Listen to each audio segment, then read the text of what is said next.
Yun nga po 'no, problema po 'yan natin kasi, kung magiging komplikado po. Ngayon po bawat illegal alien, kinakailangan nating alamin baka ka rin 'to ni Tulfo, ikaw ba'y nag-illegal alien Duterte, Duterte, In 2023, 7 of the wealthiest city in Philippines spent a total of 529 million. Meanwhile, Davao spent 530 million, which is higher than the total expense of the 7 cities combined. Where did the money go? Your guess is as good as mine. More than half a billion. Grabe. Let that sink in. Okay. Let that sink in daw, no? Yung 7 daw na pinakamayaman, inisa-isa niya. Quezon City, Makati, Manila, Pasig, Taguig, Parañaque, Mandaue.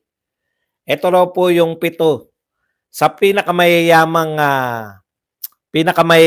syudad sa buong Pilipinas. Yung combine po nilang ginastos noong 2023, 529 million lang. Samantalang daw yung Davao, 530 million. Let that sink in daw sa inyong utak. Ngayon, ang problema ko, ano ngayon ang problema? Kung gumastos yung Davao City ng mas malaki sa kanila combined, anong problema? 'Di ba? Wala na po eh. Ito po, akala ko si BP Sara pa, hindi na pala, no? 2023, si Baste na yan. Ito po, binabanatan nyo yung mga Duterte dahil gumastos. Binabanatan nyo yung mga Duterte dahil sila ay nagbigay ng pondo sa Davao. Naglaan sila ng pondo sa Davao ng mas malaki. Hindi ba dapat ang question ninyo yung Quezon City, yung Makati, Manila? Bakit mas malaki yung ginastos ng Davao City kaysa sa kanila? Doon ako namumblema eh. Kaya po, eto, wala na pong maibanat kahit na ano na lang. Ginastos ng Davao mas malaki kaysa ginastos ng 7 syudad sa buong Pilipinas. Eh ano ngayon? Sinabi niyo ba na ninakaw nung mayor ng Davao yung pera ng Davao? Wala naman eh.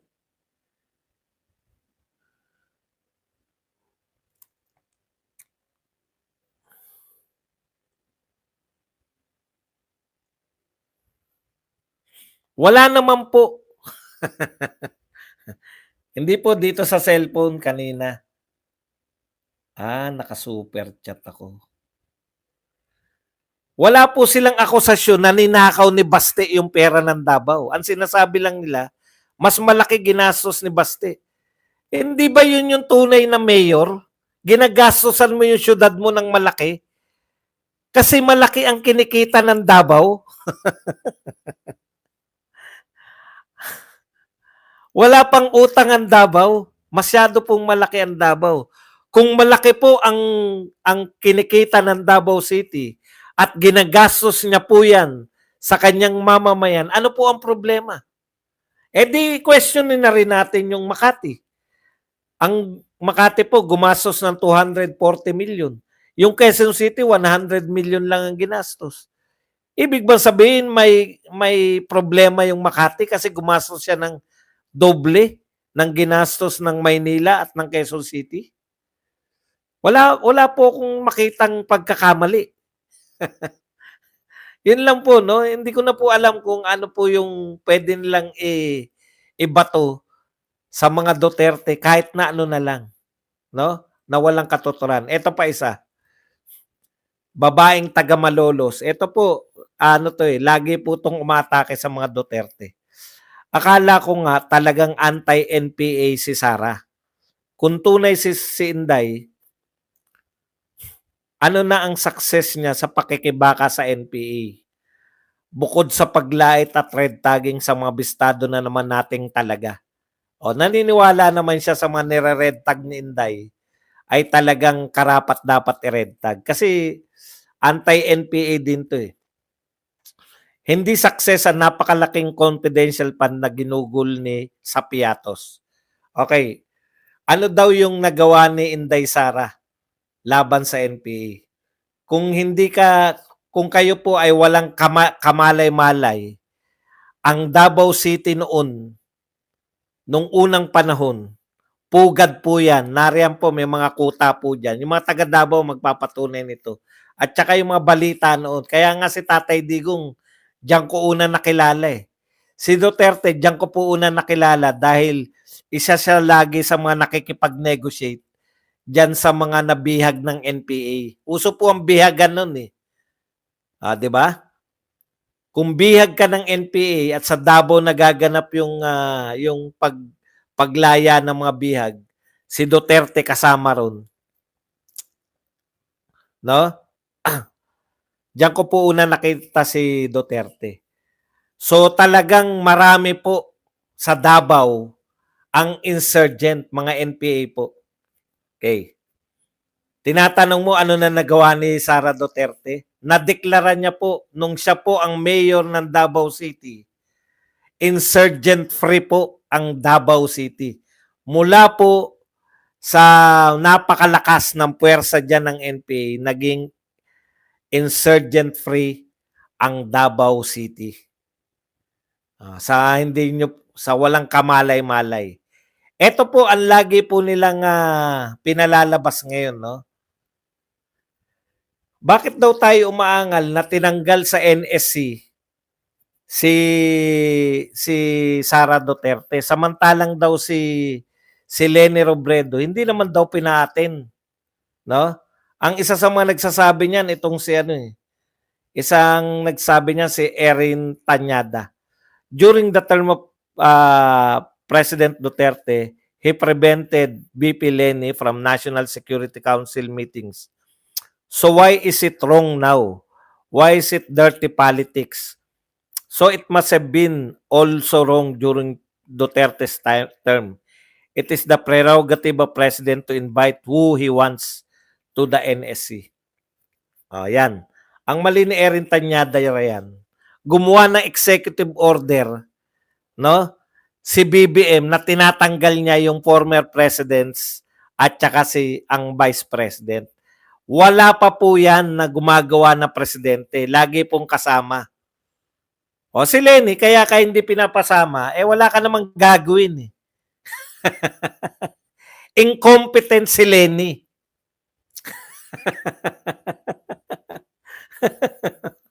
Pero nakalagay si Leni ron. Nakukuha nyo? Naroon po si Leni, pero dahil po siya incompetent, hindi na lang siya pinadadalo. Iba po yung kaso ni Leni Robredo kasi incompetent siya. Wala ka namang gagawin doon. Wala ka namang kontribusyon. Di mo ba? Ikalawang pagkakaiba. No? Si Leni Robredo, walang utang na loob si Tatay Digong, si President Duterte, kay Leni Robredo. Samantalang si kaya kami nagagalit, karugtong ito. No? Karugtong ito ng pambabastos sa mga Duterte. Alam nating lahat, pati kayong mga dilawan, lalo ka na Erin Tanyada.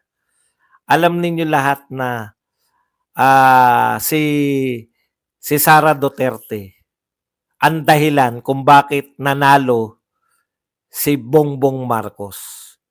Alam niyan ni Amy Marcos.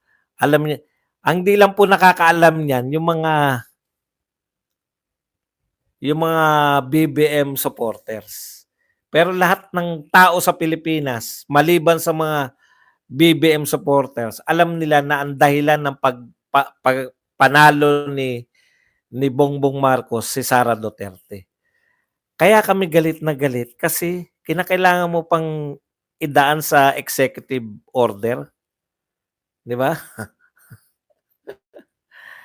Si Leni, hindi naman tinanggal sa actual ni Tatay Digong. Kung hindi pinaatin, bandang huli ayaw na makita ni Tatay Digong si Leni Robredo kasi wala namang silbi.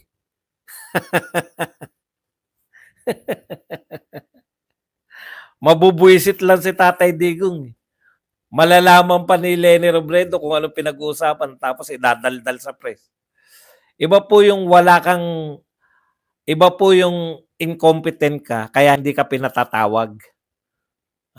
Okay.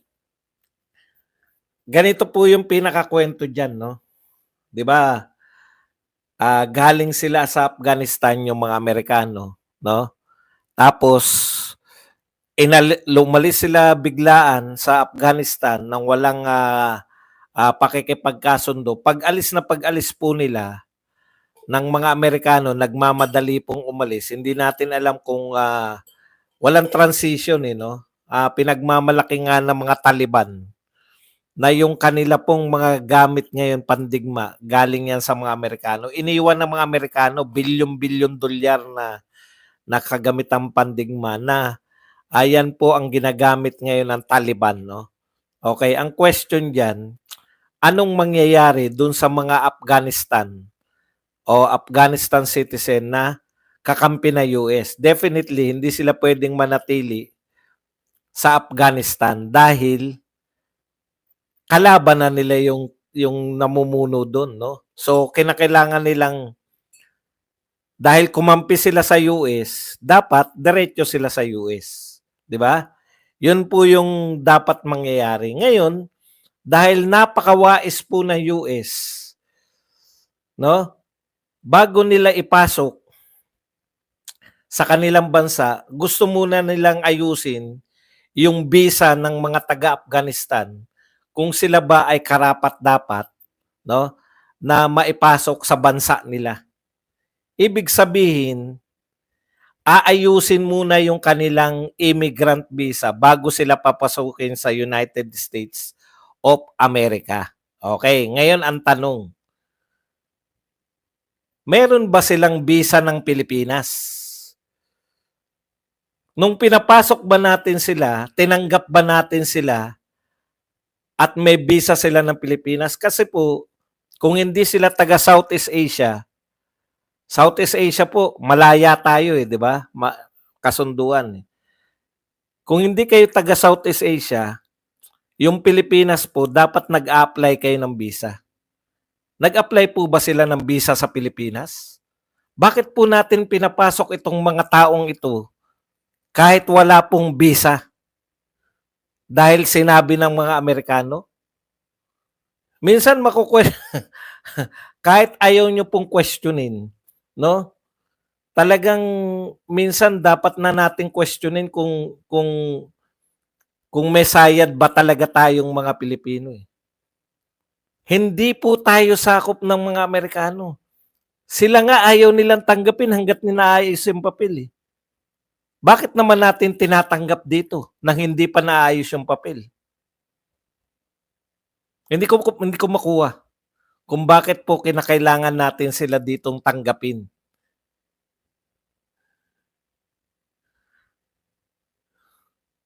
Kayo po, baka kaya nyo pong ipaliwanag sa akin. Hindi ko kayang unawain.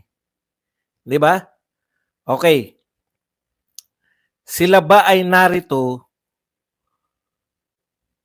dahil ayaw silang tanggapin ng mga Amerikano kaya dito muna sila? Bakit naman nating tinatanggap? Yung Amerikano nga, hindi sila tinatanggap in the first place.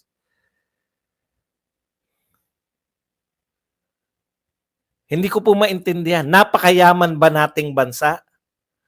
Hindi ba tayo ayuda nation na tayo? Marami pong mamamayan natin umaasa na sa ayuda. Bakit po tatanggap tayo ng taga-ibang bansa? Kung yung sarili nga nating mamamayan, hindi pa natin mabigyan ng trabaho. Badong pansamantala lang naman yan Bakit ka ba nag-aalala?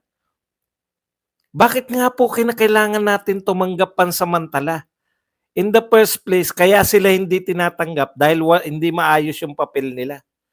Bakit tayo tinatanggap natin kahit walang papel o hindi maayos ang papel? Ano ba talaga tayo na US?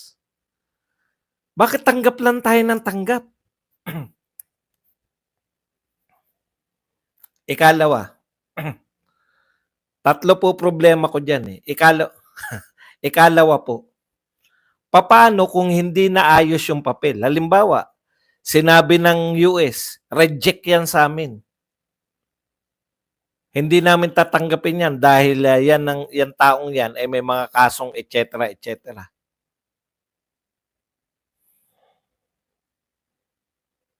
Paano pag hindi tinanggap na US? Mananatili sila dito? Ikatlo, magpapalit na po ang Pangulo ng Amerika. Alam natin na maraming mga ginawa si Biden na hindi na po itutuloy ni Pangulong Donald Trump, President Trump. Katulad po ng yung pong polisiya sa immigration. Yung pagpapapasok basta-basta. Paano? Kasi kailan po upo si 20, sa January 20 po. Manunumpa na si Donald Trump. Ilang araw na lang, 2 linggo. So paano pag hindi tinanggap ni Donald Trump? Kasama ba yan sa polisiya ni Donald Trump? Tatanggapin niya ba samantalang magpapalayas nga siya? Papalayasin niya nga yung mga sarili niyang mga illegal immigrant doon. So ibig sabihin kung ang tutok po ni Donald Trump sa mga unang bahagi ng kanyang panunungkulan, palalayasin niya muna yung lahat ng mga illegal immigrant. Matagal po yun. Huwag niyo pong sabihin na habang pinalalayas niya yung mga illegal immigrant, tatanggapin niya tong mga Afghanistan na to. Kaya ang dami pong dapat ipaliwanag eh. Kung yung Amerika ayaw tanggapin yung mga taong yan po ay kanila pong problema. Ayaw nilang tanggapin. Bakit natin tinanggap? Sino nag-assure sa gobyerno natin na yung mga Afghanistan na yan na refugee ay tatanggapin na US?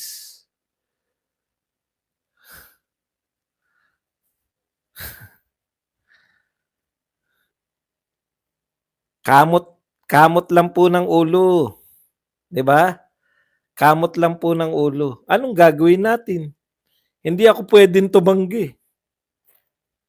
Kaya po tinanggihan ni BP Sara yan eh. Sinabi po ni BP Sara nung tinanong siya riyan, ayaw ko niyan.